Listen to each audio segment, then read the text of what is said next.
Don't be a coward. It's 3 days. We stand to make more money than you're likely to see in your whole career. I just need you to run a camera." Wayne was quiet for a few minutes, and Terry could tell he was going to waffle. That was when he decided to sweeten the pot. "If we actually see the thing, I'll give you an extra $3,000. That was all Wayne needed to hear. "Okay, but this better not be a waste of my time. The boss is already going to kill me for taking off on short notice." Terry grinned to himself. "Trust me, Wayne, by Monday morning, we'll all have more cash than we know what to do with." He hung up, Wayne's farewell cut off as he set about calling Scully. Sandra Lewis, Scully to her friends, was probably one of the best techs Terry had ever met. She'd been a skinny little redhead with thick glasses and a love of gadgets, and Terry had seen more than just a quick sexual conquest with some pretty clear daddy issues. They'd been friends since college, and 20 years later, they were still the heart and soul of his team. If he was going to go to Jeremiah, he wanted both of them. Scully picked up on the third ring, and Terry could almost hear the Marlboro she was eating for dinner in a series of long pulls. "This better be good, Terry. I'm working on some footage for a client, and let's just say it's not the kind of thing you want to get sloppy with." Terry squashed the urge to ask and powered ahead. "Clear your calendar this weekend. We're going to Jeremiah." He was answered by a long, crispy sound as she pulled more tar into her lungs before answering him. "And what in God's name makes you think I'd ever want to set foot in that place again?" "Come on, Scully. No other news outlets have managed to get past the police barricades, and my producer says if I can get some footage from inside the town, he'll lay down some hard cash for the recording. Not to mention, I can sell them to the other outlets once we're done, too. There's a lot of edits to be made, Skull, and I know you got bills to pay, same as me.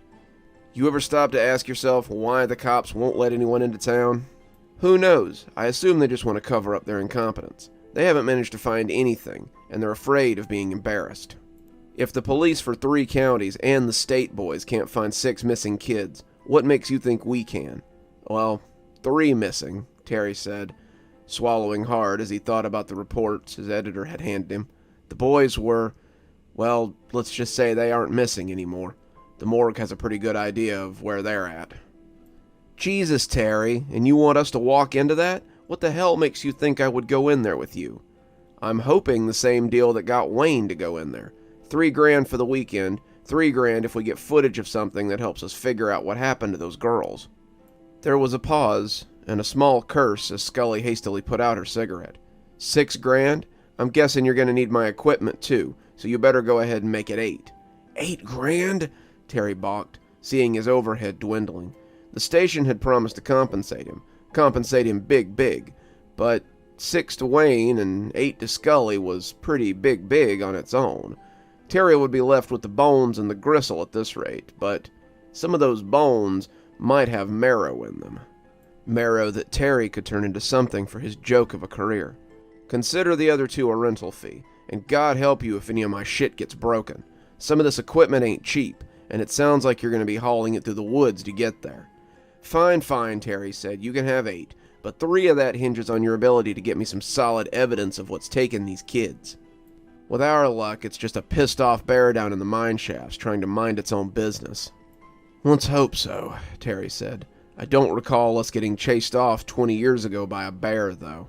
There was a pregnant silence, broken only by the snick of the lighter as Scully tried to light a fresh cigarette. I'll see you Friday, Terry. I assume we're meeting at Dolly's beforehand to discuss logistics. Of course. All bad decisions start with a slice of pie at Dolly's, and end with a cup of coffee after we get bailed out of jail. They talked a little more about meet times, and what Terry would need from her, and when he hung up a few minutes later, he pumped his arm like a kid that's just found a sure thing. Terry turned to the wall of his office, little more than a mop closet with a desk shoved into it, and glowered at the map of Jeremiah he had tacked up there. The map was little more than an aerial photo Terry had scribbled landmarks onto. No recent maps of Jeremiah actually existed. The town had been abandoned since '85, under very mysterious circumstances, and maps were usually only for places where people lived. Anyone not living in town had simply pulled up stakes and moved away from Jeremiah. Terry had taken more than a dozen statements from people who remembered the place, and while most were from ladies and gents old enough to remember a time before sliced bread, they all agreed on one thing. They had left after the town's residents disappeared because they just didn't feel safe anymore. They couldn't say why. No one thing stood out, but the feeling of otherworldly dread that slid out of Jeremiah like a fell miasma made them believe they might be better off in Young Harris, or Tekoa, or even Kashmir. Terry had been obsessed with the secrets surrounding Jeremiah since he was a kid, and it seemed like this weekend might be the climax of his life's work. You'd be forgiven for not knowing where Jeremiah, Georgia is. Most school children in the area consider it little more than an urban legend, but it was real. The town was founded in the mid-1800s after Jeremiah's Folly, a large mine that mostly dealt in iron ore, found a large deposit of some odd gems. Terry had seen fragments in the Dahlonega Mineral Museum, and they were a strange mixture of several different stones. The jewelers loved them because the cuts were unlike anything they had ever seen, and the more popular they became, the deeper they mined looking for them. The cave-in 1918 had been expected, but had still devastated the industry in town. They had simply dug too deep. Everyone said so. The ground was tired of giving and giving, and had decided to take a little back. It started with sea level, 3 miles down, and just as they were clearing the debris to rescue the miners, the level above sea level had also collapsed, killing hundreds. By the end of the day, 3 other levels had collapsed, and more than 400 miners had been lost. Those trapped in the lower levels were lost as well, and after a lengthy rescue, the mines were closed, and the project was abandoned. The town had shrunk after that, becoming more of a ghost town than anything, and the population had shrunk to a few hundred. That was until Morgan Gould had bought the land in '59. He wanted the mines more than anything, and started reopening the tunnels so he could start mining again.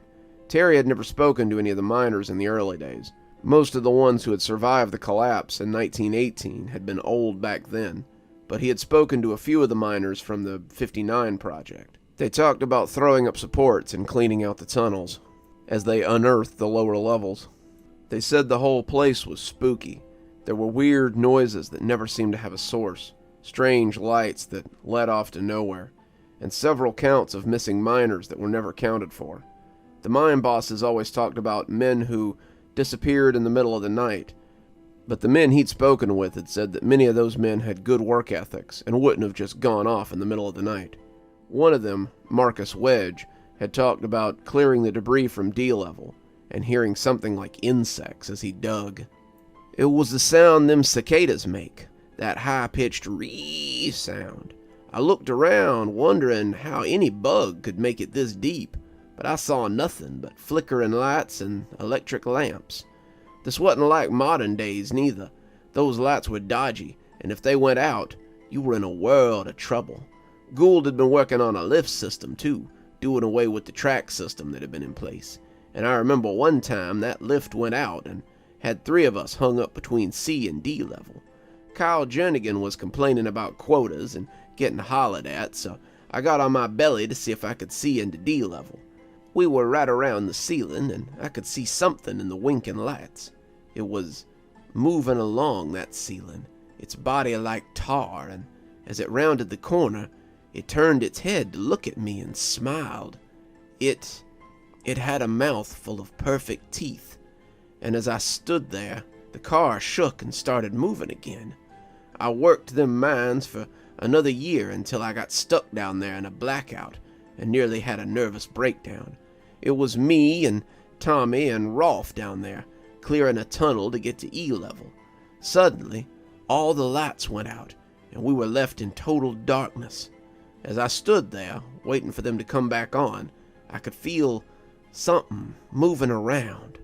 I remembered that dark thing I thought I'd seen, almost thought I could see that grin in the blackness, and I got down on my knees and started praying for God to protect me. I don't know if he did or not, but when the lights came back up, Tommy and me was still there, but Rolf was gone. I went to the paymaster that day and told him I was done.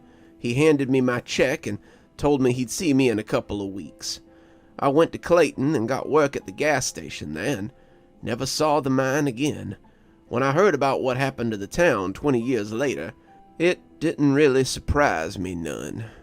Terry had heard similar stories, but he didn't really believe any of them. Sure, he and his friends had seen something there when they were in college, but he refused to get spooked because of some superstitious miners.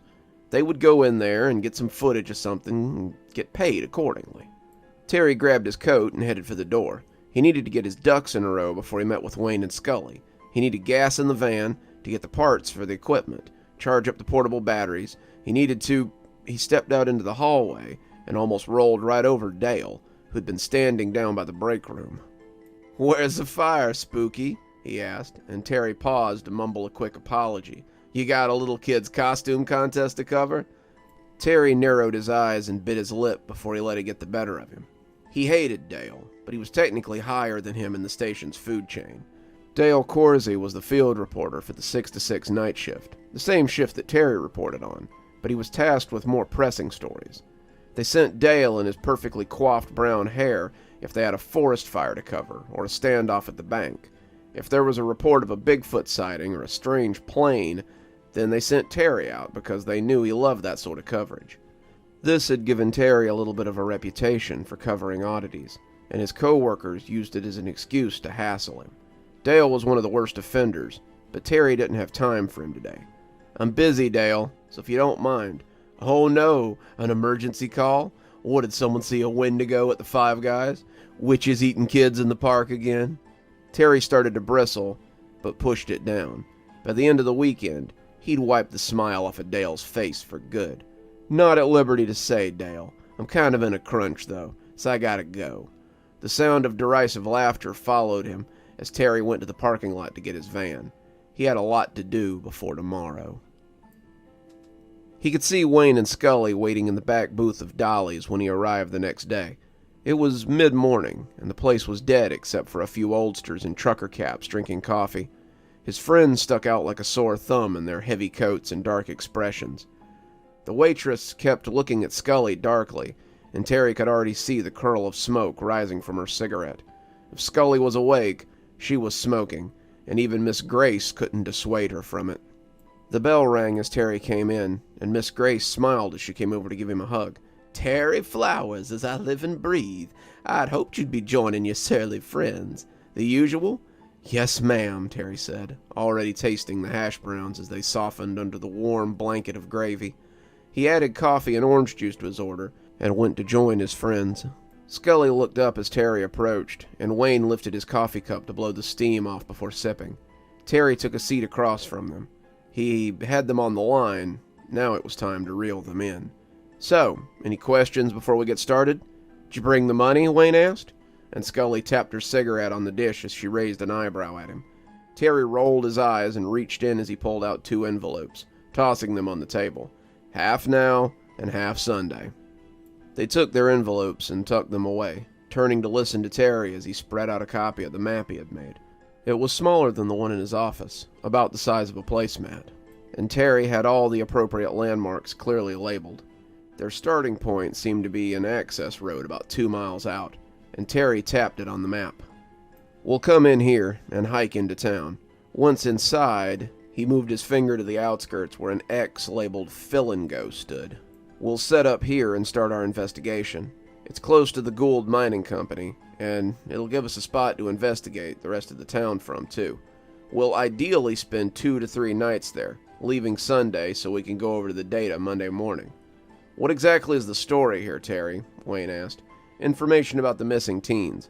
The police still haven't found them, and the TikTok Heather Jones was making when she disappeared leads people to think that the mines was the last location they were seen. The police and the Park Service had searched the mines, but after the 3rd person went missing down there, police pulled their guys back to the city limits and set up a perimeter to keep others out while they investigated." "And if the cops come and drag our asses out?" Wayne asked. Terry shook his head. "It'll never come to that, Wayne. We'll be in and out before anyone's the wiser. We can stay hidden in the old Fill-N-Go and take our little scouting trips into town when we need to. We can trek in early so we can avoid any patrols. We can get in and set up before lunch, and our small group will make it easier to hide.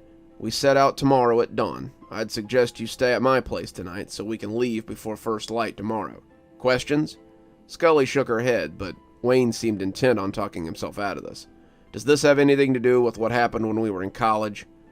Terry chewed his lip. I really hope not.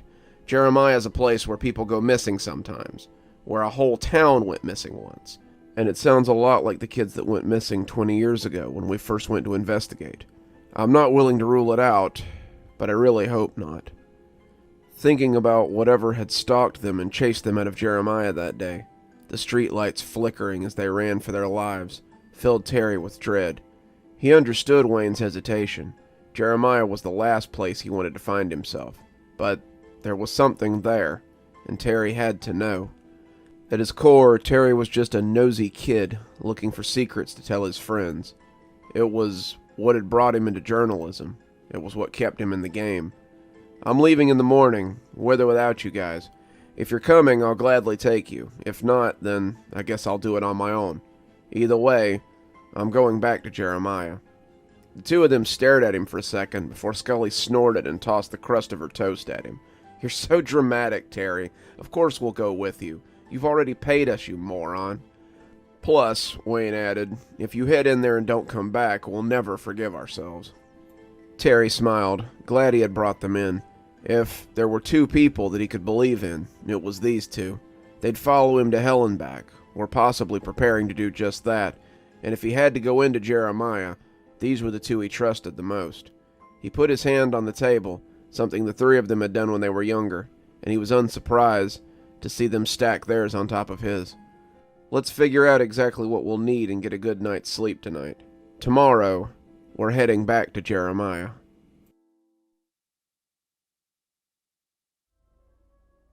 Good evening, everyone. It's me, Dr. Plague.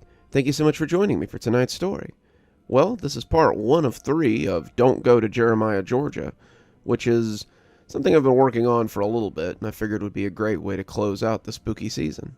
If you're a fan of my Georgia stories, then rejoice, because I'm getting ready to merge a lot of them together into something a little bit more canonical. I'm creating my own little spot in Georgia for some of the other spooky stuff I do. Stragview, my hospital stories, even my grandpa stories may be connected to it, so keep your eyes open for that. If you enjoyed tonight's story, I'd highly recommend that you subscribe, maybe hit that notification bell, maybe watch another video. I have a few up here, so go ahead and have a look. If you'd like a copy of my new book, Fall Frights and Autumn Chills, I've left a link below, so go have a look at that as well. If you'd like to support the show in a more monetary fashion, come on down to Patreon. We have several tiers. I'm sure you'll find something that suits you best. Patrons get their spooky a little bit early, they get access to my books a little early, and they get all kinds of other fun little rewards for being patrons, so come on down and have a look. I'm sure you'll find something that you like. Speaking of patrons, let's go ahead and thank them. Thanks to Janet for being our Spooky Skeleton tier contributor, and Winter, our newest Spooky Skeleton tier contributor. Thanks, guys. Let's also go ahead and thank Xaronana, Emily Coltsfoot, Martha, Marianne Schuler, and Jennifer Damron for being our Ghostly Reader tier contributors, and our newest Ghostly Reader tier contributor, Tyler Parker. Thanks to everyone who contributes. We just couldn't do the show without you.